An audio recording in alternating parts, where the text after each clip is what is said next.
খাবার খেয়ে যদি জনস্বাস্থ্যের ক্ষতিই হয়, পেটে যদি ট্রাবল দেখা দেয়, মানুষের স্বাস্থ্যের যদি ক্ষতি হয় রোজার মাসে,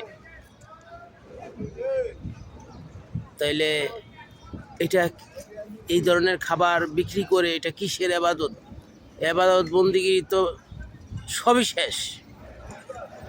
মানুষকে ভেজাল খাবার খাইয়ে, এদিক দিয়ে মানুষের ভেজাল খাবার খাইয়ে আমি যে মসজিদে যে নামাজ পড়তেছি 5 ওয়াক্ত, এই বন্দিগিরি হবে?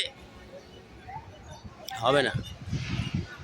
অতএব জনস্বাস্থ্য এমন খাবার সরবরাহ প্রস্তুতকারক যা জনস্বাস্থ্যের জন্য ক্ষতিকর, এই ধরনের খাবার সরবরাহ বিক্রয় একেবারে সম্পূর্ণই নিষিদ্ধ এবং দণ্ডনীয় অপরাধ।